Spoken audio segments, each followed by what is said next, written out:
ప్రియులారా, మన ప్రభు అయిన యేసు క్రీస్తు నామంలో మీకు శుభోదయం. ఆయనను గూర్చి అనుదిన ఆత్మీయ ఆహారం, జూలై 26 శనివారం. నేటి మన ధ్యాన లేఖనం రాజులు 2వ గ్రంథం 1వ అధ్యాయం 12వ వచనం. ఆకాశము నుండి దేవుని అగ్ని దిగి వాని 50 మందిని దహించెను. వ్యాఖ్యాన అంశం తీర్పు కాలం.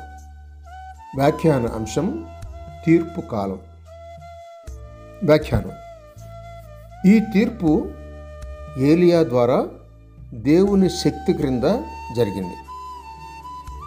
2 గుంపులు ఈలాగు దహనమైపోగా 3వ నాయకుడొచ్చి ప్రవక్తకు మోకాళ్ళుని ఆయనను వేడుకొన్నప్పుడు అగ్ని ప్రమాదం తప్పిపోగా ఏలియా అతనితో రాజు సముఖానికి వెళ్ళిపోయాడు.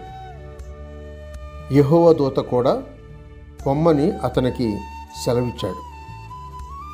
చాలా శతాబ్దాలైన తరువాత సమరయులు అనబడిన అన్యులు క్రీస్తును అంగీకరించకపోతే శిష్యులైన యాకోబు, యోహానులు అది చూచి, ప్రభువా, ఏలియా చేసినట్టు మేము ఆకాశము నుండి అగ్ని దిగి వీరిని నాశనము చేయ ఆజ్ఞాపించడం నీకిష్టమా అని అడుగగా, క్రీస్తు వారిని గద్దిస్తూ, మీరెట్టి ఆత్మ గలవారో మీరెరుగరు. మనుష్య కుమారుడు రక్షించుటకే గాని నశింపజేయుటకు రాలేదు అన్నాడు. లోకాసు వార్త 9వ అధ్యాయం 51 నుండి 55 వచనాలు చూడండి. ఏలియా కాలంలో ఆ తీర్పు జరిగి తీరాలి. దానికి సమయం వచ్చింది. రాజైన ఆహాబు పాపమును, ఆయన కుమారుని పాపమును, నాయకులతో కలిపి ఆ జనుల పాపమును దానికి కారణమయ్యాయి.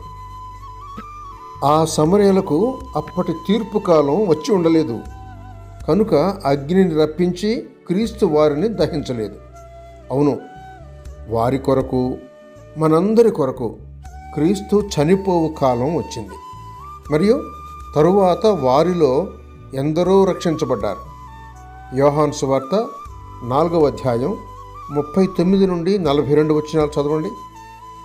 2వ రాకడ జరిగినప్పుడు సువార్తను నమ్మక లోబడిన వారందరి మీద తప్పక దైవాగ్ని పడుతుంది.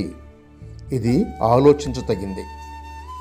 తెస్సలోనికలకు రాసిన 2వ పత్రిక 1వ అధ్యాయం 8, 9 వచనాలు ధ్యానించండి.